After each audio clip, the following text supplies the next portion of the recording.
Rohit sir बोल के गए कि मैं भाषण अच्छा देता हूँ, लेकिन ये मेरे लिए बहुत मुश्किल है कि हमारे सारे टीचर, यूनियन रिप्रेजेंटेटिव जो पुराने रह चुके हैं, वो सब हॉल में मौजूद हैं और उन्होंने जो सिखाया है वही मैं बोलता हूँ, बस अपने तरीके से थोड़ा बोलता हूँ। तो भाषण शायद मैं ना दे पाऊँ, लेकिन कुछ अनुभव है मेरे जो मैं आपसे शेयर करना चाहता हूँ। इससे पहले मैं आप तमाम लोगों का यहाँ पर स्वागत करना चाहता हूँ और JNU-SU की तरफ से आप सब लोग लोकतंत्र को बचाने में, JNU को बचाने में जो लड़ाई लड़ी है उसके लिए बहुत शुक्रगुजार हूँ, आपको धन्यवाद करता हूँ। मैं अपनी बातचीत को दो हिस्से में रखना चाहता हूँ। एक जो रोहित सर बोल के गए हैं, आइडियोलॉजिकल यूनिटी, एक आइडियोलॉजिकल डिस्कोर्स इस देश में सेट करने की जरूरत है। और दूसरा कि आइडियोलॉजिकल डिस्कोर्स अगर कॉन्स्टिट्यूशन क्लब में सेट हो जाए तो उससे कुछ होगा नहीं, इसको लोगों तक ले जाने का सवाल है, इसलिए उसको लेकर एक स्ट्रेटजी, तो इस दो हिस्से पे मैं बातचीत करना चाहता हूँ। सबसे पहला हिस्सा है आइडियोलॉजिकल डिस्कोर्स का, उसको भी मैं अपने एक्सपीरियंस से ही आपको बताऊंगा। 16 मई 2014 को जनरल इलेक्शन का रिजल्ट आया। 17 तारीख को हम लोग प्रोटेस्ट का कॉल किए और वो प्रोटेस्ट था गुजरात भवन में। और वो प्रोटेस्ट क्यों था? तो गुजरात के अंदर किसानों को लेकर, दलितों को लेकर एक घटना घटी थी कि कुछ दलित लोगों को पानी नहीं लेने दिया जाता है ऊंची जाति के द्वारा, और गुजरात के अंदर किसानों की आत्महत्या का एक डेटा आया था। उस दो सवाल को लेकर हम लोग गुजरात भवन पर प्रोटेस्ट करने के लिए जाने वाले थे। गंगा ढाबा पे बस आई, जैसे हर बार आती है, स्टूडेंट आ रहे थे, हमारी तख्तियां तैयार थी और नारे भी बने बनाए थे। और हम लोगों की बस जब वहां से चली, पहली बार उतनी पुलिस हमारे आगे पीछे थी। उस वक्त समझ में नहीं आया कि हो क्या रहा है। हमारी बस पहली बार गुजरात भवन नहीं पहुंची, हमको पकड़ करके जबरदस्ती जंतर मंतर पे ले जाकर के छोड़ दिया गया। फिर हम लोग सोचे कि ये क्या है, इसका कुछ मतलब है क्या?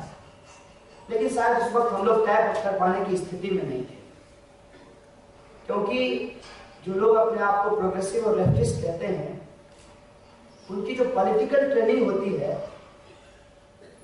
वो जो आइडियोलॉजी का बेसिक एसेंस होता है, उसके आधार पर कम होती है, दूसरे के खिलाफ ज्यादा होता है। और यही वजह है कि हम लोग एक दूसरे को लेकर इतना एंटागोनिस्टिक हो जाते हैं कि हमारे आसपास जो चीजें घट रही होती है उसको देख ही नहीं पाते। जैसे भाई आयशा के बारे में सोच रहा होता है, आयशा DSU के बारे में सोच रहा होता है, और DSU हम सबके बारे में सोच रहा होता है। इतने में ABVP क्या करती है हमको पता नहीं चलता। और वही कैंपस का माहौल था। मई में जनरल इलेक्शन का रिजल्ट आया था, सितंबर में हमारा इलेक्शन आया। लोगों को बिल्कुल समझ नहीं है। कुछ लोगों को इस बात का लेकिन खतरा महसूस हुआ कि आखिर हमारी बस गुजरात भवन क्यों नहीं पहुंची, और उन लोगों ने सोचना शुरू किया कि आखिर क्या हो सकता है। JNU में पॉलिटिकल अलायंस अगर हम NSY से करने की बात करें तो शायद हमारे कॉमरेड रात को खाना न खाएं और उनको ये बात पचे नहीं। और हम भी क्यों बोले, हम भी तो उसी ट्रेनिंग से आए हैं, ये खतरा कौन मोड़ ले? तो कोई कुछ बोला नहीं, लेकिन ये डिस्कोर्स चलने लगा स्टूडेंट के बीच। ये बात मैं पूरी ईमानदारी से आपको इसलिए बताना चाहता हूँ कि आप हमारे टीचर हैं, हम स्टूडेंट कैसे सोचते हैं ये जानना आपको जरूरी है, ताकि आप जब अपनी भूमिका निभा रहे होंगे एज ए ऑर्गेनिक इंटेलेक्चुअल, तो ये चीजें उसमें अगर रिफ्लेक्ट होगी तो इससे पूरे देश को एक मैसेज जाएगा। हम लोग इस पर बातचीत कर रहे थे, फिर इस नतीजे पे पहुंचे कि ठीक है, NSY साथ नहीं होगा, सारे लेफ्ट भी एक साथ नहीं हो सकते हैं, तो कम से कम जो छोटे छोटे अम्बेडकराइट ग्रुप है और जो छोटा छोटा लेफ्ट ग्रुप है, उसको यूनाइट किया जाए। और ये बातचीत शुरू हो गई और उस बातचीत का नतीजा ये निकला कि एलपीएफ का फॉर्मेशन हुआ। उसका पूरा नाम था लेफ्ट प्रोग्रेसिव फ्रंट। बहुत क्रिटिसिज्म हुआ, लेफ्ट के हर एक कॉर्नर से क्रिटिसिज्म आया और कहा गया कि ये अपॉर्चुनिस्ट अलायंस है। ये डिस्कोर्स चलता रहा और जिस जय भीम लाल सलाम के नारे की बात हो रही है, जेएनयू में पहली बार उसी एलपीएफ के फ्रंट से जय भीम लाल सलाम का नारा लगा। चुनाव में आया सब 4-0 से जीत गया। सब लोगों को कुछ पता नहीं चला, लगा कि जेएनयू आज भी लाल है, जेएनयू लाल ही रहेगा। और ये जो हमारा एक, मैं कह दूं तो बुरा मत मानिएगा, लेफ्ट एरोगेंस जो है वो रिफ्लेक्ट किया उस इलेक्शन के बाद। लेकिन जेएनयू लाल था, संसद भवन को भगवा रंग से रंगने की तैयारी हो रही थी, फुटपाथ तक का कलर बदल दिया गया था और ये सब कुछ चल रहा था। और हम लोग प्रोटेस्ट में जा रहे थे और ब्रूटैलिटी, उसकी इंटेंसिटी लगातार बढ़ रही थी। पहले जब जाते थे एचआरडी मिनिस्टर के सामने, मिनिस्ट्री के सामने, तो खड़ा होकर के पूरा प्रोग्राम करते थे। पहले उन्होंने वहां खड़ा होने से मना किया, फिर वहां पहुंचने नहीं दिया, उसके बाद तो बीच रास्ते से उठा करके ही पार्लियामेंट स्ट्रीट पहुंचाने लगे और ये सिलसिला बढ़ता चला गया। फिर दूसरा इलेक्शन आया, फिर ये कोशिश की गई कि हम सारे लोगों को एकजुट होना चाहिए, लेकिन ये मामला बना नहीं। अंततः सारे लेफ्ट अलग अलग चुनाव लड़े और उसमें से 28 वोट से एक एबीवीपी का आदमी जीत जाता है। अब देखिए कि वो इंस्टीट्यूशन का कैसे इस्तेमाल करता है। यही सबसे इंपॉर्टेंट हिस्सा है जिसको हमको समझने की जरूरत है। और नारा लगने से पहले उसको मालूम था कि एंटी नेशनल स्लोगन लगने वाला है। आखिर कैसे?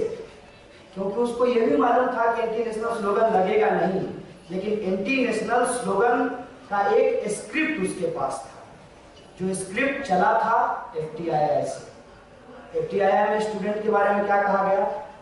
10 साल से यहाँ पड़े रहते हैं, जनता के टैक्स के पैसे को बर्बाद करते हैं, अपना प्रोजेक्ट नहीं पूरा करते हैं, गांजा पीते हैं, ये लोग नक्सली हैं। ये नैरेटिव आया। उसके बाद अंबेडकर पेरियार स्टडी सर्किल का नंबर आता है मद्रास आईआईटी में, और वहां पे क्या कहा गया कि जो लोग बाबा साहब के नाम पे इस देश के अंदर कास्टिज्म करना चाहते हैं उनको टॉलरेट नहीं किया जाए। उसके बाद नंबर किसका आया? 2 जगह टेस्टिंग हो गई थी, आइडियोलॉजी को टेस्ट कर लिया था, कास्ट को टेस्ट कर लिया था, सोचा जरा रिलीजन को टेस्ट कर लेते हैं, तो दादरी का कांड हो गया।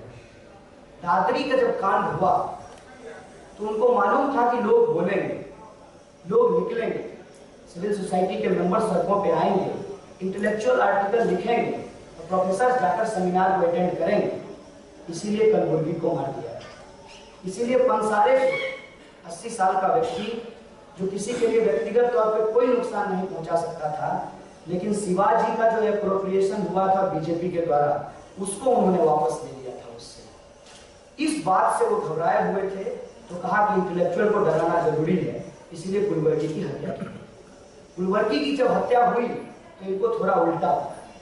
टॉलरेंस इनटॉलरेंस का डिबेट इस देश के अंदर इतना मजबूती से उठा कि बिना संगठन का एक संगठन बन गया। कोई यूनाइटेड मीटिंग नहीं हुई, देश के हर एक कोने से लोग इस सवाल पे बोलने लगे और इनको बिहार में रिजल्ट मिला। यहाँ हम लोगों के लिए एक बात सीखने की है कि पॉपुलर पॉलिटिक्स में अगर हम अपने एजेंडे को नहीं डालेंगे, शिक्षा जैसा बुनियादी सवाल अगर पॉपुलर पॉलिटिक्स का हिस्सा नहीं बनेगा, तो थ्रू पॉपुलर पॉलिटिक्स हम अपने एजेंडे को क्लिंच नहीं करेंगे। और ये बात इस देश के अंदर, इसीलिए आज मैं आरएसएस बीजेपी का कोई क्रिटिसिज्म नहीं करने वाला, मैं खुद का क्रिटिसिज्म करूंगा लेफ्ट और प्रोग्रेसिव होने के नाते। इस देश के अंदर आरएसएस ने कभी सरकारी स्कूल को बचाने की लड़ाई नहीं लड़ी, लेकिन साथ साथ अपना सरस्वती शिशु विद्या मंदिर चलाता था। हम लोग जो अपने आप को प्रोग्रेसिव और लेफ्टिस्ट कहते हैं, सरकारी स्कूल को तो बचा नहीं पाए, प्राइवेट स्कूल भी कोई खोलने की जहमत नहीं उठाई। किसी कम्युनिस्ट पार्टी के कम्युनिस्ट मैनिफेस्टो में आप चेक कर लीजिएगा, मैंने चेक किया है, एजुकेशन पे कितना पन्ना लिखा जाता है, उस पर ध्यान दीजिए। अगर आप एजुकेशन जैसे बुनियादी सवाल को छोड़ते हैं तो क्या होगा? एक जेएनयू में एक एबीवीपी का आदमी जीत करके देश के अंदर इतना बड़ा फर्जी डिबेट खड़ा कर सकता है, तो इतने सारे इंटेलेक्चुअल पैदा होकर के ब्यूरोक्रेसी में जाकर के, जुडिशियरी में जाकर के, तमाम तरीके के इंस्टीट्यूशन में घुस करके देश को कितना बर्बाद किए होंगे, इसका अंदाजा आप लगा लीजिए। शिक्षा का ये महत्व होता है और शिक्षा के इस महत्व को हम नहीं समझे। फिर आगे क्या हुआ?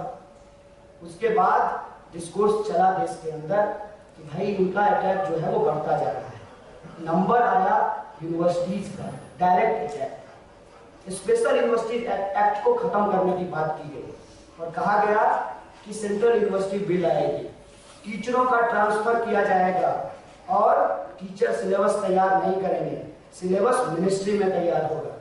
अभी क्या कहा गया है? अभी कहा गया है कि सेना के जवान आएंगे और विद्यार्थियों को देशभक्ति पढ़ाएंगे। कल को क्या कहा जाएगा कि टीचर क्लासरूम से सियाचिन जाएंगे और वहां जाकर बंदूक चलाएंगे। ये कहां जा रहा है देश? कौन सोचेगा इसके ऊपर? और जब सोचेंगे तो इस हॉल से बाहर निकालकर इससे लड़ेंगे कैसे? उसकी स्ट्रेटजी की बात मैं एक बात कहना चाहता हूँ। हमारा जो जनरेशन है, इसीलिए हम जब बोलते हैं जय भीम और लाल सलाम, तो ये कोई पॉलिटिकल स्ट्रेटजी का सवाल नहीं है। ये हमारा पॉलिटिकल कन्विक्शन है, हमारा पॉलिटिकल रियलाइजेशन है कि इसके बिना हम इस देश के अंदर कम्युनल फैसिज्म को नहीं रोक सकते। हमको ऑपरेट की यूनिटी बनानी पड़ेगी। और मुझे बहुत खुशी है, हम लोग कई बार अपने टीचरों को कह भी देते थे कि सर जेएनयू में जेएनयू एक्टिव है और डीयू में डूटा एक्टिव है। ये बहुत खुशी की बात है कि डूटा जेएनयू से ज्यादा एक्टिव है और डूसू की तो बात ही क्यों कहाँ करना, क्योंकि डूटा उससे बहुत आगे है। तो ये यूनिटी जो बनी है, इस यूनिटी को अब ग्रामसी का नाम याद आ गया है। ये भी कितना मजेदार है कि आरएसएस के एक समर्थक टीचर ने ग्रामसी का नाम लिया आरएसएस को डिफेंड करने के लिए। तो ग्रामसी तो हमारे हैं, तो ग्रामसी ने कहा है कि ऑर्गेनिक इंटेलेक्चुअल बनिए, यहाँ से निकलिए और लोगों तक अपनी बात को ले जाइए और बातचीत में एक मिनिमम स्ट्रेटजी बनाइए। दुश्मन तय है, दोस्त कौन बनेगा इसको लेकर के मीड में निकालने की जरूरत नहीं है। उसके खिलाफ जो भी बोल रहा है उसको एक मंच पे लाना पड़ेगा, उनकी यूनिटी बनानी पड़ेगी। यही पॉलिटिकल लाइन है अभी के लिए, यही स्ट्रेटेजिक लाइन है अभी के लिए। और इसको अपने एक अनुभव से मैं इस तरीके से शेयर करना चाहता हूँ कि हमारा जो जनरेशन है तो बड़ा गजब टाइम पे पैदा हुआ। 1990 के बाद जब इस देश में नवोदारवाद आ रहा था और तथाकथित लोक कल्याणकारी राज्य की अवधारणा टूट रही थी और हमारी पूरी इंटेलिजेंसिया जो हमसे पहले जनरेशन की थी वो वेलफेयर स्टेट को क्रिटिसाइज करने में अपनी इंटेलेक्चुअल कैपेबिलिटी को डेवलप किया था। जब ये नवोदारवाद आया, जब हमारे सामने चुनौती आई, तो हमारे सामने कोई नया डिस्कोर्स नहीं था। इसीलिए आज जो हम बोलते हैं उसको अगर हम पीछे जाकर थोड़ा सा देखें तो चीजें बिल्कुल स्पष्ट हो जाती हैं। हम उस दौर में पैदा हुए जब सरकारी स्कूल बंद हो रहे थे और प्राइवेट स्कूल गांव में खुल रहा था। मुझे याद है कि गांव में कोचिंग हुआ करता था जिसमें तैयारी होती थी नेत्रहाट की, नवोदय की, सैनिक स्कूल की। वो सारे कोचिंग बंद हो गए। आज वहां तैयारी होती है आईआईटी की, आईआईएम की, जिसकी फीस लाखों में है। आज बाहर में जेएनयू के एंट्रेंस का तैयारी नहीं होता है क्योंकि ह्यूमैनिटीज को इतना ज्यादा डिग्रेड कर दिया गया है कि बिहार में तो कहावत है कि अगर किसी को आर्ट्स पढ़ना है इसका मतलब उसको शादी करने का मन हो गया है। इस स्तर पे शिक्षा को पहुंचा दिया गया है। अब जहां शिक्षा यहां पहुंच गई है, लोगों का जो पॉपुलर कंसेंट है उससे बिल्कुल अलग हो गया है। इतना बांट दिया गया है, primary education, secondary education, higher education. और ये बात हम लोगों को कब पता चला? जब ऑक्यूपाई यूजीसी मूवमेंट हम लोग चला रहे थे।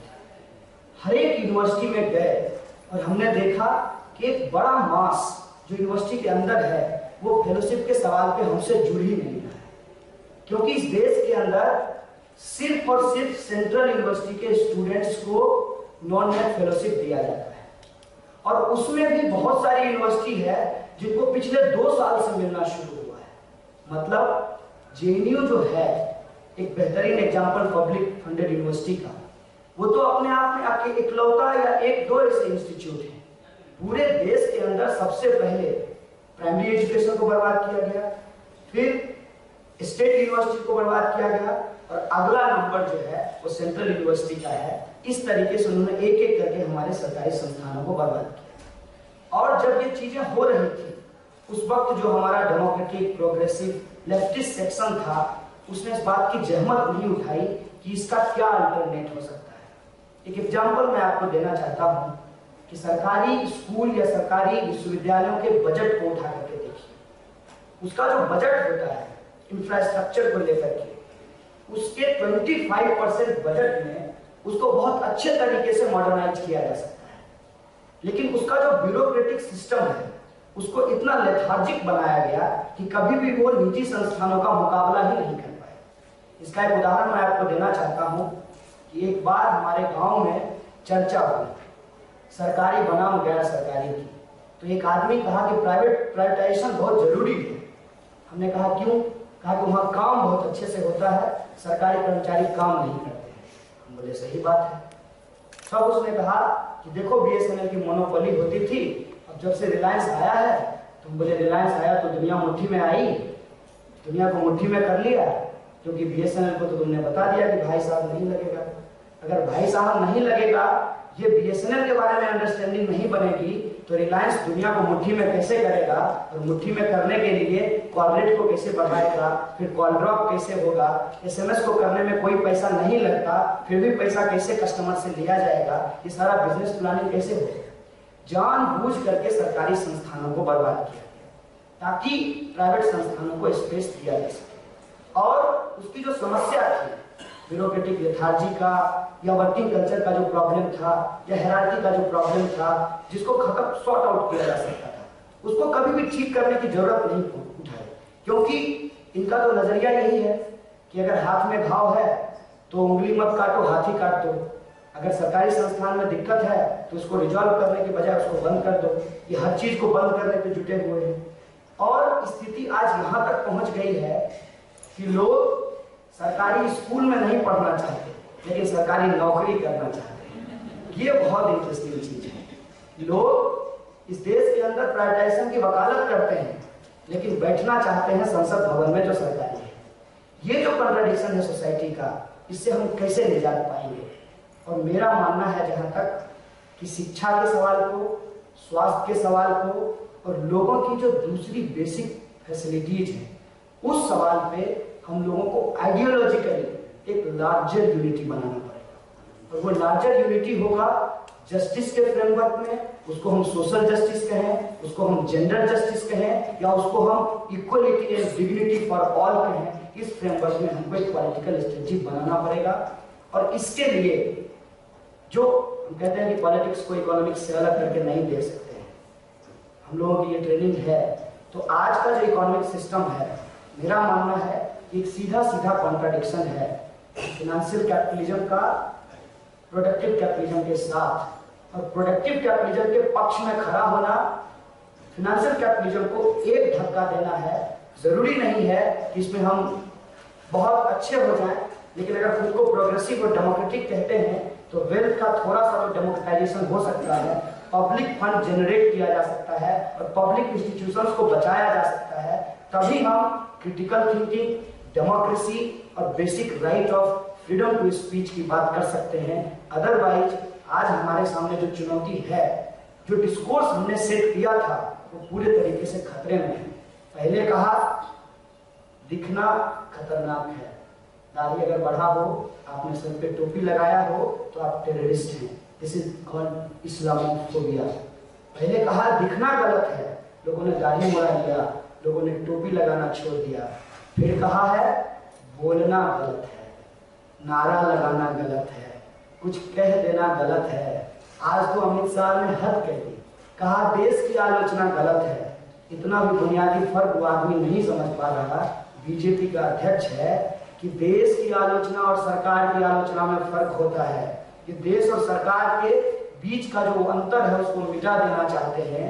अब किसको कहेंगे फासीवाद? जब 16 मई को चुनाव का रिजल्ट आया तो बहुत सारे इंटेलेक्चुअल ने कहा कि देश में ये हम कह दें कि फासीवाद आ गया है, ये बहुत जल्दबाजी होगी। लेकिन फासीवाद आ रहा था, तब से आ रहा था जब से वो शिशु विद्या मंदिर चला रहा था, तब से आ रहा था जब वो यूपीएससी की तैयारी करवा रहा था, तब से आ रहा था जब जुडिशियल सिस्टम में अपने लोगों को प्लांट कर रहा था, तब से आ रहा था कि इस देश का एकमात्र पत्रकारिता विश्वविद्यालय पे पूरी तरीके से कब्जा है आरएसएस का। और ये आया है आज हमारे सामने खुलकर, और उसको लगता है कि अगर हम अपर हाउस में सीधे सीधे नहीं आ पाए तो उसको जरूरत पड़ी तो चुनाव भी बंद कराएगा। संविधान को ताक पर रखकर जो उसका सीधा सीधा एजेंडा है, आज भारत माता बोल रहा है, कल कहेगा कि आरएसएस वाली भारत माता का जय बोलो, क्योंकि आरएसएस वाली जो भारत माता है वो शेर पे बैठी हुई है, उनका सारी भगवा है और उनके हाथ में जो झंडा है वो तिरंगा नहीं, वो भगवा है। याद कीजिए आजादी के समय में जो भारत माता का इमेज यूज करती थी कांग्रेस, उसमें भारत माता खड़ी थी, उनके हाथ में तिरंगा झंडा था, उनका सारी तिरंगा था और वो जंजीर से बंधी हुई थी। भारत माता का पूरे तरीके से इमेजिनेशन बदल दिया गया है। और जो एजेंडा है आरएसएस का कि झंडे में 3 रंग हैं, उस केसरिया को इस्तेमाल करो बाकी 2 लोगों को, बाकी 2 रंग को ढकने का, जो शांति का और हरियाली का प्रतीक है, और जो चक इस देश के अंदर एक्चुअली दलित मूवमेंट का सिंबल है, एक्चुअली बुद्धिज्म का सिंबल है, उसको खत्म करने का।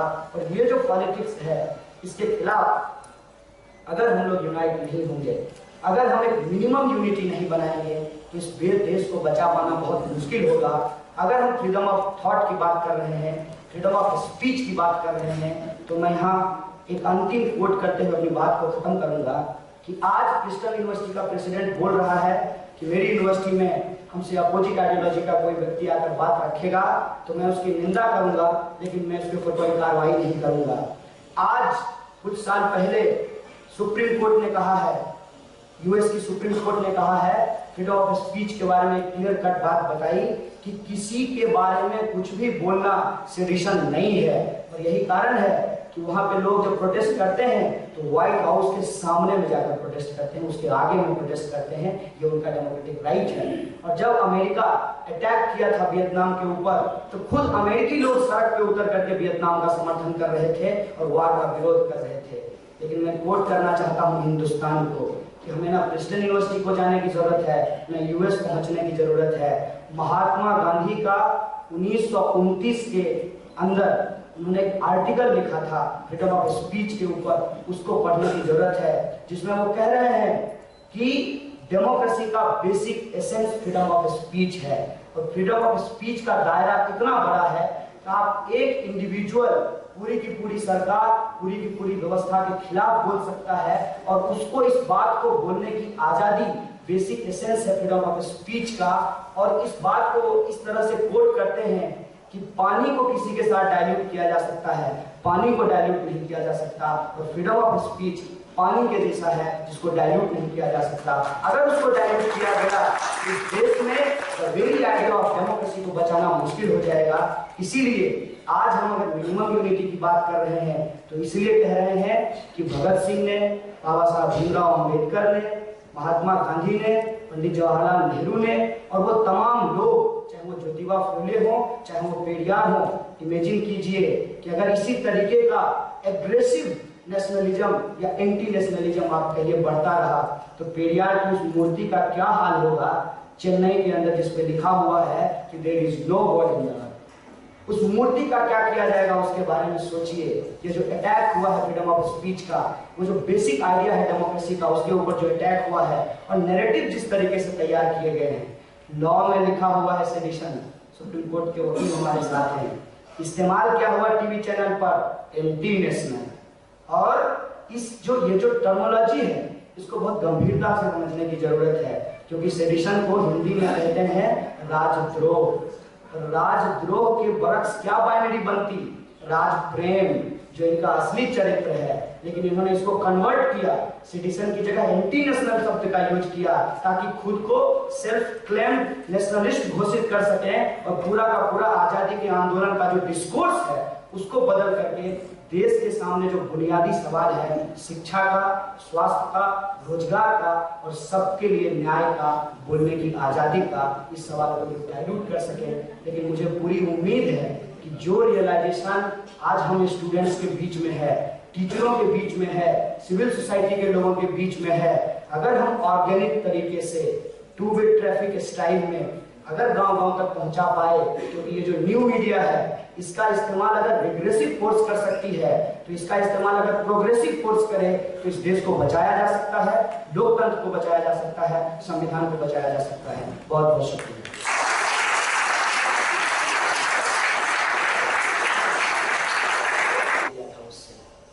इस बात से वो घबराए हुए थे तो कहा कि इंटेलेक्चुअल को डराना जरूरी है, इसीलिए गुलवर्गी की हत्या की।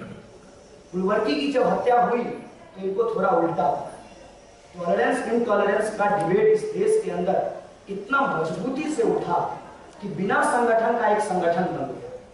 कोई यूनाइटेड मीटिंग नहीं हुई, देश के हर एक कोने से लोग इस सवाल पे बोलने लगे और इनको बिहार में रिजल्ट मिला। यहाँ हम लोगों के लिए एक बात सीखने की है कि पॉपुलर पॉलिटिक्स में अगर हम अपने एजेंडे को नहीं डालेंगे, शिक्षा जैसा बुनियादी सवाल अगर पॉपुलर पॉलिटिक्स का हिस्सा नहीं बनेगा तो थ्रू पॉपुलर पॉलिटिक्स हम अपने एजेंडे को क्लिंच नहीं करेंगे। और ये बात इस देश के अंदर, इसीलिए आज मैं आरएसएस बीजेपी का कोई क्रिटिसिज्म नहीं करने वाला, मैं खुद का क्रिटिसिज्म करूंगा लेफ्ट और प्रोग्रेसिव होने के नाते। इस देश के अंदर आरएसएस ने कभी सरकारी स्कूल को बचाने की लड़ाई नहीं लड़ी, लेकिन साथ साथ अपना सरस्वती शिशु विद्या मंदिर चलाता था। हम लोग जो अपने आप को प्रोग्रेसिव और लेफ्टिस्ट कहते हैं, सरकारी स्कूल को तो बचा नहीं पाए, प्राइवेट स्कूल भी कोई खोलने की जहमत नहीं उठाए। किसी कम्युनिस्ट पार्टी के कम्युनिस्ट मैनिफेस्टो में आप चेक कर लीजिएगा, मैंने चेक किया है, एजुकेशन पे कितना पन्ना लिखा जाता है, उस पर ध्यान दीजिएगा। अगर आप एजुकेशन जैसे बुनियादी सवाल को छोड़ते हैं तो क्या होगा? एक जेएनयू में एक एबीवीपी का आदमी जीत करके देश के अंदर इतना बड़ा फर्जी डिबेट खड़ा कर सकता है, तो इतने सारे इंटेलेक्चुअल पैदा होकर के ब्यूरोक्रेसी में जाकर के, जुडिशियरी में जाकर के, तमाम तरीके के इंस्टीट्यूशन में घुस करके देश को कितना बर्बाद किए होंगे, इसका अंदाजा आप लगा लीजिए। शिक्षा का ये महत्व होता है और शिक्षा के इस महत्व को हम नहीं समझे। फिर आगे क्या हुआ? उसके बाद डिस्कोर्स चला देश के अंदर कि भाई इनका अटैक जो है वो बढ़ता जा रहा है। नंबर आया यूनिवर्सिटीज का, direct attack, special university act को खत्म करने की बात की गई और कहा गया कि सेंट्रल यूनिवर्सिटी बिल आएगी, टीचरों का ट्रांसफर किया जाएगा और टीचर सिलेबस तैयार नहीं करेंगे, सिलेबस मिनिस्ट्री में तैयार होगा। अभी क्या कहा गया है?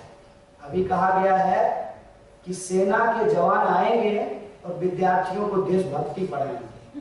कल को क्या कहा जाएगा कि टीचर क्लासरूम से सियाचिन जाएंगे और वहां जाकर बंदूक चलाएंगे। ये कहां जा रहा है देश? कौन सोचेगा इसके ऊपर? और जब सोचेंगे तो इस हॉल से बाहर निकाल कर इससे लड़ेंगे कैसे? उसकी स्ट्रेटेजी की बात मैं एक बात कहना चाहता हूँ। हमारा जो जनरेशन है, इसीलिए हम जब बोलते हैं जय भीम और लाल सलाम, तो ये कोई पॉलिटिकल स्ट्रेटेजी का सवाल नहीं है, ये हमारा पॉलिटिकल कन्विक्शन है, हमारा पॉलिटिकल रियलाइजेशन है कि इसके बिना हम इस देश के अंदर कम्युनल फैसिज्म को नहीं रोक सकते। हमको ऑपरेट की यूनिटी बनानी पड़ेगी। और मुझे बहुत खुशी है, हम लोग कई बार अपने टीचरों को कह भी देते थे कि सर जेएनयू में जेएनयू एक्टिव है और डीयू में डूटा एक्टिव है। ये बहुत खुशी की बात है कि जुनूटा जेएनयू से ज्यादा एक्टिव है और डूसू की तो बात ही कहाँ करना, क्योंकि डूटा उससे बहुत आगे है। तो ये यूनिटी जो बनी है, इस यूनिटी को अब ग्रामसी का नाम याद आ गया है।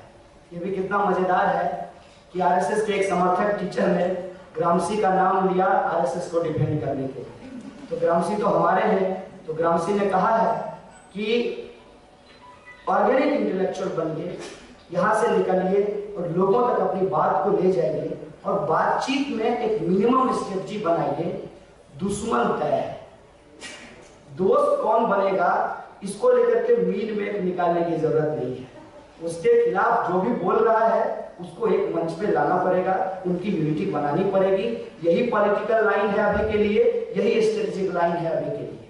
और इसको अपने एक अनुभव से मैं इस तरीके से शेयर करना चाहता हूँ कि हमारा जो जनरेशन है तो बड़ा गजब टाइम पे। Thank you, Rohit. I'd now like to call Comrade Kanya Kumar.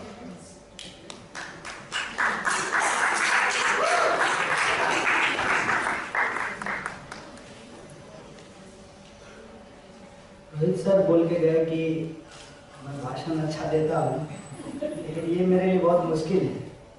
हमारे सारे टीचर, यूनियन रिप्रेजेंटेटिव जो पुराने रह चुके हैं वो सब हॉल में मौजूद हैं और उन्होंने जो सिखाया है वही मैं बोलता हूँ, बस अपने तरीके से थोड़ा बोलता हूँ। तो भाषण शायद मैं ना दे पाऊँ, लेकिन कुछ अनुभव है मेरे जो मैं आपसे शेयर करना चाहता हूँ। इससे पहले मैं आप तमाम लोगों का यहाँ पर स्वागत करना चाहता हूँ और JNU-SU की तरफ से आप सब लोग लोकतंत्र को बचाने में, JNU को बचाने में जो लड़ाई लड़ी है उसके लिए बहुत शुक्रगुजार हूँ, आपको धन्यवाद करता हूँ। मैं अपनी बातचीत को दो हिस्से में रखना चाहता हूँ। एक जो रोहित सर बोल के गए हैं, आइडियोलॉजिकल यूनिटी, एक आइडियोलॉजिकल डिस्कोर्स इस देश में सेट करने की जरूरत है। और दूसरा कि आइडियोलॉजिकल डिस्कोर्स अगर कॉन्स्टिट्यूशन क्लब में सेट हो जाए तो उससे कुछ होगा नहीं, इसको लोगों तक ले जाने का सवाल है। इसलिए उसको लेकर एक स्ट्रेटजी, तो इस दो हिस्से पे मैं बातचीत करना चाहता हूँ। सबसे पहला हिस्सा है आइडियोलॉजिकल डिस्कोर्स का, उसको भी मैं अपने एक्सपीरियंस से ही आपको बताऊंगा। 16 मई 2014 को जनरल इलेक्शन का रिजल्ट आया। 17 तारीख को हम लोग प्रोटेस्ट का कॉल किए और वो प्रोटेस्ट था गुजरात भवन पे। और वो प्रोटेस्ट क्यों था?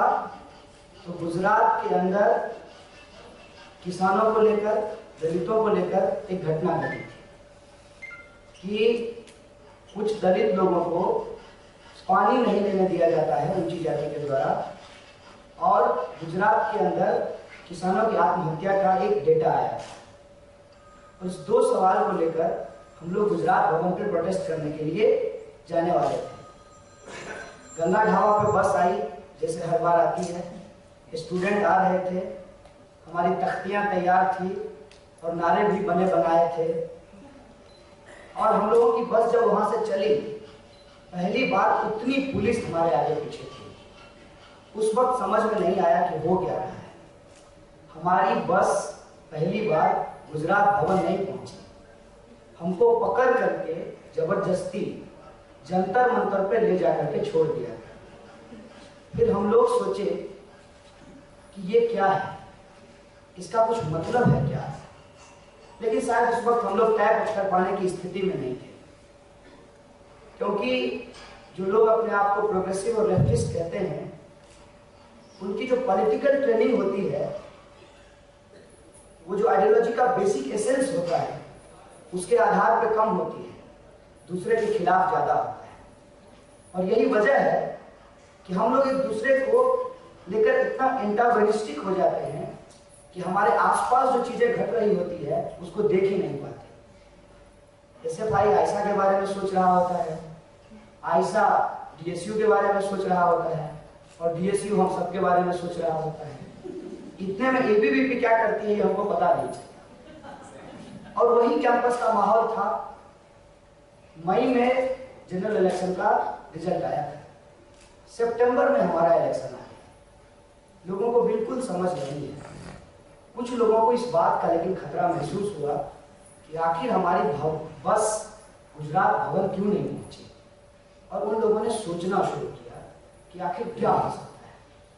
JNU में पॉलिटिकल अलायंस अगर हम NSY से करने की बात करें तो शायद हमारे कॉमरेड रात को खाना न खाएं, और उनको ये बात पैदा होगा। 1990 के बाद जब इस देश में नवोदारवाद आ रहा था, और तथाकथित लोक कल्याणकारी राज्य की अवधारणा टूट रही थी। और हमारी पूरी इंटेलिजेंसिया जो हमसे पहले जनरेशन की थी, वो वेलफेयर स्टेट को क्रिटिसाइज करने में अपनी इंटेलेक्चुअल कैपेबिलिटी को डेवलप किया था। जब ये नवउदारवाद आया, जब हमारे सामने चुनौती आई, तो हमारे सामने कोई नया डिस्कोर्स नहीं था। इसीलिए आज जो हम बोलते हैं उसको अगर हम पीछे जाकर थोड़ा सा देखें तो चीजें बिल्कुल स्पष्ट हो जाती हैं। हम उस दौर में पैदा हुए जब सरकारी स्कूल बंद हो रहे थे और प्राइवेट स्कूल गांव में खुल रहा था। मुझे याद है कि गांव में कोचिंग हुआ करता था जिसमें तैयारी होती थी नेत्रहाट की, नवोदय की, सैनिक स्कूल की। वो सारे कोचिंग बंद हो गए। आज वहाँ तैयारी होती है IIT की, IIM की, जिसकी फीस लाखों में है। आज बाहर में JNU के एंट्रेंस का तैयारी नहीं होता है क्योंकि ह्यूमैनिटीज को इतना ज्यादा डिग्रेड कर दिया गया है कि बिहार में तो कहावत है कि अगर किसी को आर्ट्स पढ़ना है इसका मतलब उसको शादी करने का मन हो गया है। इस स्तर पे शिक्षा को पहुंचा दिया गया है।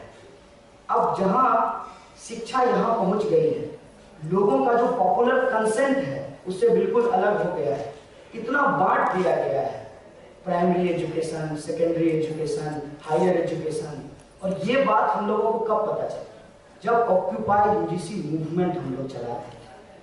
हर एक यूनिवर्सिटी में गए और हमने देखा कि एक बड़ा मास जो यूनिवर्सिटी के अंदर है वो फेलोशिप के सवाल पे हमसे जुड़ ही नहीं रहा है, क्योंकि इस देश के अंदर सिर्फ और सिर्फ सेंट्रल यूनिवर्सिटी के स्टूडेंट्स को नॉन नेट फेलोशिप दिया जाता है। और उसमें भी बहुत सारी यूनिवर्सिटी है जिनको पिछले 2 साल से मिलना शुरू हुआ है। मतलब JNU जो है एक बेहतरीन एग्जाम्पल पब्लिक फंडेड यूनिवर्सिटी का, वो तो अपने आप में आपके इकलौता या 1-2 ऐसे इंस्टीट्यूट हैं। पूरे देश के अंदर सबसे पहले प्राइमरी एजुकेशन को बर्बाद किया गया, फिर स्टेट यूनिवर्सिटी को बर्बाद किया गया और अगला नंबर जो है वो सेंट्रल यूनिवर्सिटी का है। इस तरीके से उन्होंने एक एक करके हमारे सरकारी संस्थानों को बर्बाद किया। और जब ये चीजें हो रही थी उस वक्त जो हमारा डेमोक्रेटिक प्रोग्रेसिव लेफ्टिस्ट सेक्शन था उसने इस बात की जहमत नहीं उठाई कि इसका क्या अल्टरनेट हो सकता है। एक एग्जाम्पल मैं आपको देना चाहता हूं कि सरकारी स्कूल या सरकारी विश्वविद्यालयों के बजट को उठा करके देखिए। उसका जो बजट होता है इंफ्रास्ट्रक्चर को लेकर के, उसके 25% बजट में उसको बहुत अच्छे तरीके से मॉडर्नाइज किया जा सकता है, लेकिन उसका जो ब्यूरोक्रेटिक सिस्टम है उसको इतना लेथार्जिक बनाया गया कि कभी भी वो निजी संस्थानों का मुकाबला ही नहीं कर पाए। इसका एक उदाहरण मैं आपको देना चाहता हूं कि एक बार हमारे गांव में चर्चा हुई सरकारी बनाम गैर सरकारी की। तो एक आदमी कहा कि प्राइवेटाइजेशन बहुत जरूरी है। हमने कहा क्यों? कहा कि वहां काम बहुत अच्छे से होता है, सरकारी कर्मचारी काम नहीं करते हैं। हम बोले सही बात है। तब उसने कहा कि देखो BSNL की मोनोपोली होती थी, अब जब से रिलायंस आया है, तुम बोले रिलायंस आया तो दुनिया मुट्ठी में आई, दुनिया को मुट्ठी में कर लिया, क्योंकि BSNL को तो तुमने बता दिया कि भाई साहब नहीं लगेगा। अगर भाई साहब नहीं लगेगा, ये BSNL के बारे में अंडरस्टैंडिंग नहीं बनेगी तो रिलायंस दुनिया को मुट्ठी में कैसे करेगा, और मुट्ठी में करने के लिए कॉल रेट को कैसे बढ़ाएगा, फिर कॉल ड्रॉप कैसे होगा, SMS को करने में कोई पैसा नहीं लगता, फिर भी पैसा कैसे कस्टमर से लिया जाएगा, ये सारा बिजनेस प्लानिंग कैसे होगा।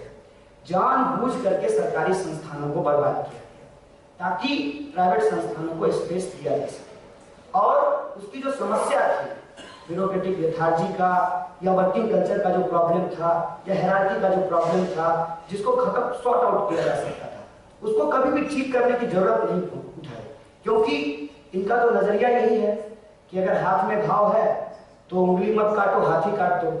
अगर सरकारी संस्थान में दिक्कत है तो उसको रिजॉल्व करने के बजाय उसको बंद कर दो। ये हर चीज को बंद करने पे जुटे हुए हैं। और स्थिति आज यहां तक पहुंच गई है कि लोग सरकारी स्कूल में नहीं पढ़ना चाहते, लेकिन सरकारी नौकरी करना चाहते हैं। ये बहुत इंटरेस्टिंग चीज है। लोग इस देश के अंदर प्राइवेटाइजेशन की वकालत करते हैं, लेकिन बैठना चाहते हैं संसद भवन में जो सरकारी है। ये जो कंट्राडिक्शन है सोसाइटी का, इससे हम कैसे निजात पाएंगे? और मेरा मानना है जहां तक कि शिक्षा के सवाल को, स्वास्थ्य के सवाल को और लोगों की जो दूसरी बेसिक फैसिलिटीज है, उस सवाल पे हम लोगों को आइडियोलॉजिकली एक लार्जर यूनिटी बनाना पड़ेगा। और वो लार्जर यूनिटी होगा जस्टिस के फ्रेमवर्क में, उसको हम सोशल जस्टिस कहें, उसको हम जेंडर जस्टिस कहें, या उसको हम equality and dignity for all कहें। इस फ्रेमवर्क में हमको एक पॉलिटिकल स्ट्रेटजी बनाना पड़ेगा। और इसके लिए जो हम कहते हैं कि पॉलिटिक्स को इकोनॉमिक्स से अलग करके नहीं देख सकते हैं, हम लोगों की ये ट्रेनिंग है। तो आज का जो इकोनॉमिक सिस्टम है, मेरा मानना है कि एक सीधा सीधा कॉन्ट्राडिक्शन है फाइनेंशियल कैपिटलिज्म का प्रोडक्टिव कैपिटलिज्म के साथ। और प्रोडक्टिव कैपिटलिज्म के पक्ष में खड़ा होना, फाइनेंशियल कैपिटलिज्म को एक धक्का देना है। जरूरी नहीं है कि इसमें हम बहुत अच्छे हो जाएं, लेकिन अगर खुद को प्रोग्रेसिव और डेमोक्रेटिक कहते हैं तो वेल्थ का थोड़ा सा तो डेमोक्रेटाइजेशन हो सकता है, पब्लिक फंड जनरेट किया जा सकता है और पब्लिक इंस्टीट्यूशंस को बचाया जा सकता है। तभी हम क्रिटिकल थिंकिंग, डेमोक्रेसी और basic right of freedom to speech की बात कर सकते हैं। अदरवाइज आज हमारे सामने जो चुनौती है, जो डिस्कोर्स हमने सेट किया था, वो पूरे तरीके से खतरे में है। पहले कहा दिखना खतरनाक है, दाढ़ी अगर बढ़ा हो, आपने सर पे टोपी लगाया हो तो आप टेररिस्ट हैं। This is called Islamophobia. पहले कहा दिखना गलत है, लोगों ने दाढ़ी मुड़ा लिया, लोगों ने टोपी लगाना छोड़ दिया। फिर कहा है बोलना गलत है, नारा लगाना गलत है, कुछ कह देना गलत है। आज तो अमित शाह ने हद कह दी, कहा देश की आलोचना गलत है। इतना भी बुनियादी फर्क वो आदमी नहीं समझ पा रहा, बीजेपी का अध्यक्ष है, कि देश की आलोचना और सरकार की आलोचना में फर्क होता है। कि देश और सरकार के बीच का जो अंतर है उसको मिटा देना चाहते हैं। अब इसको कहेंगे फासीवाद। जब 16 मई को चुनाव का रिजल्ट आया तो बहुत सारे इंटेलेक्चुअल ने कहा कि देश में ये हम कहते हैं कि फासीवाद आ गया है, ये बहुत जल्दबाजी होगी। लेकिन फासीवाद आ रहा था, तब से आ रहा था जब से वो शिशु विद्या मंदिर चला रहा था, तब से आ रहा था जब वो यूपीएससी की तैयारी करवा रहा था, तब से आ रहा था जब जुडिशियल सिस्टम में अपने लोगों को प्लांट कर रहा था, तब से आ रहा था कि इस देश का एकमात्र पत्रकारिता विश्वविद्यालय पे पूरी तरीके से कब्जा है आईएसएस का। और ये आया है आज हमारे सामने खुलकर, और उसको लगता है कि अगर हम अपर हाउस में सीधे सीधे नहीं आ पाए तो उसको जरूरत पड़ी तो चुनाव भी बंद कराएगा। संविधान को ताक पर रखकर जो उसका सीधा सीधा एजेंडा है, आज भारत माता बोल रहा है, कल कहेगा कि आरएसएस वाली भारत माता का जय बोलो। क्योंकि आरएसएस वाली जो भारत माता है वो शेर पे बैठी हुई है, उनका साड़ी भगवा है और उनके हाथ में जो झंडा है वो तिरंगा नहीं, वो भगवा है। याद कीजिए आजादी के समय में जो भारत माता का इमेज यूज करती थी कांग्रेस, उसमें भारत माता खड़ी थी, उनके हाथ में तिरंगा झंडा था, उनका साड़ी तिरंगा था और वो जंजीर से बंधी हुई थी। भारत माता का पूरे तरीके से इमेजिनेशन बदल दिया गया है। और जो एजेंडा है आरएसएस का कि झंडे में 3 रंग हैं, उस केसरिया को इस्तेमाल करो बाकी 2 लोगों को, बाकी 2 रंग को ढकने का, जो शांति का और हरियाली का प्रतीक है। और जो चक्र इस देश के अंदर एक्चुअली दलित मूवमेंट का सिंबल है, एक्चुअली बुद्धिज्म का सिंबल है, उसको खत्म करने का। और ये जो पॉलिटिक्स है, इसके खिलाफ अगर हम लोग यूनाइट नहीं होंगे, बचे नहीं। और हम भी क्यों बोले, हम भी तो उसी ट्रेनिंग से आए हैं। ये खतरा कौन मोड़ ले, तो कोई कुछ बोला नहीं, लेकिन ये डिस्कोर्स चलने लगा स्टूडेंट के बीच। ये बात मैं पूरी ईमानदारी से आपको इसलिए बताना चाहता हूँ कि आप हमारे टीचर हैं, हम स्टूडेंट कैसे सोचते हैं ये जानना आपको जरूरी है, ताकि आप जब अपनी भूमिका निभा रहे होंगे एज ए ऑर्गेनिक इंटेलेक्चुअल, तो ये चीजें उसमें अगर रिफ्लेक्ट होगी तो इससे पूरे देश को एक मैसेज जाएगा। हम लोग इस पर बातचीत कर रहे थे, फिर इस नतीजे पे पहुंचे कि ठीक है एनएसवाई साथ नहीं होगा, सारे लेफ्ट भी एक साथ नहीं हो सकते हैं, तो कम से कम जो छोटे छोटे अम्बेडकराइट ग्रुप है और जो छोटा छोटा लेफ्ट ग्रुप है उसको यूनाइट किया जाए। और ये बातचीत शुरू हो गई, और उस बातचीत का नतीजा ये निकला कि एलपीएफ का फॉर्मेशन हुआ। उसका पूरा नाम था लेफ्ट प्रोग्रेसिव फ्रंट। बहुत क्रिटिसिज्म हुआ, लेफ्ट के हर एक कॉर्नर से क्रिटिसिज्म आया और कहा गया कि ये अपॉर्चुनिस्ट अलायंस है। ये डिस्कोर्स चलता रहा और जिस जय भीम लाल सलाम के नारे की बात हो रही है, जेएनयू में पहली बार उसी एलपीएफ के फ्रंट से जय भीम लाल सलाम का नारा लगा। चुनाव में आया सब 4-0 से जीत गया। सब लोगों को कुछ पता नहीं चला, लगा कि जेएनयू आज भी लाल है, जेएनयू लाल ही रहेगा। और ये जो हमारा एक, मैं कह दूं तो बुरा मत मानिएगा, लेफ्ट एरोगेंस जो है वो रिफ्लेक्ट किया उस इलेक्शन के बाद। लेकिन जेएनयू लाल था, संसद भवन को भगवा रंग से रंगने की तैयारी हो रही थी, फुटपाथ तक का कलर बदल दिया गया था और ये सब कुछ चल रहा था। और हम लोग प्रोटेस्ट में जा रहे थे और ब्रूटैलिटी, उसकी इंटेंसिटी लगातार बढ़ रही थी। पहले जब जाते थे एचआरडी मिनिस्टर के सामने, मिनिस्ट्री के सामने, तो खड़ा होकर के पूरा प्रोग्राम करते थे। पहले उन्होंने वहां खड़ा होने से मना किया, फिर वहां पहुंचने नहीं दिया, उसके बाद तो बीच रास्ते से उठा करके ही पार्लियामेंट स्ट्रीट पहुंचाने लगे और ये सिलसिला बढ़ता चला गया। फिर दूसरा इलेक्शन आया, फिर ये कोशिश की गई कि हम सारे लोगों को एकजुट होना चाहिए, लेकिन ये मामला बना नहीं। अंततः सारे लेफ्ट अलग अलग चुनाव लड़े और उसमें से 28 वोट से एक एबीवीपी का आदमी जीत जाता है।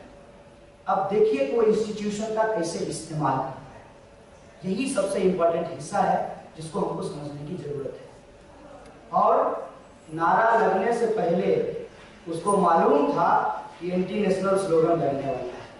आखिर कैसे? क्योंकि उसको यह भी मालूम था कि एंटी नेशनल स्लोगन लगेगा नहीं, लेकिन एंटी नेशनल स्लोगन का एक स्क्रिप्ट उसके पास था, जो स्क्रिप्ट चला था एफटीआईआई से। एफटीआईआई में स्टूडेंट के बारे में क्या कहा गया? 10 साल से यहाँ पड़े रहते हैं, जनता के टैक्स के पैसे को बर्बाद करते हैं, अपना प्रोजेक्ट नहीं पूरा करते हैं, गांजा पीते हैं, ये लोग नक्सली हैं। ये नैरेटिव आया। उसके बाद अंबेडकर एरिया स्टडी सर्किल का नंबर आता है मद्रास आईआईटी में, और वहां पे क्या कहा गया कि जो लोग बाबा साहब के नाम पे इस देश के अंदर कास्टिज्म करना चाहते हैं उनको टॉलरेट नहीं किया जाए। उसके बाद नंबर किसका आया? 2 जगह टेस्टिंग हो गई थी, आइडियोलॉजी को टेस्ट कर लिया था, कास्ट को टेस्ट कर लिया था, सोचा जरा रिलीजन को टेस्ट कर लेते हैं, तो दादरी का कांड हो गया। दादरी का जब कांड हुआ तो उनको मालूम था कि लोग बोलेंगे, लोग निकलेंगे, सिविल सोसाइटी के मेंबर सड़कों पे आएंगे, इंटेलेक्चुअल आर्टिकल लिखेंगे और प्रोफेसर जाकर सेमिनार को अटेंड करेंगे। इसीलिए कलबुर्गी को मार दिया। इसीलिए पंसारे 80 साल का व्यक्ति, जो किसी के लिए व्यक्तिगत तौर पे कोई नुकसान नहीं पहुंचा सकता था, लेकिन शिवाजी का जो एप्रोप्रिएशन हुआ था बीजेपी के द्वारा, उसको उन्होंने वापस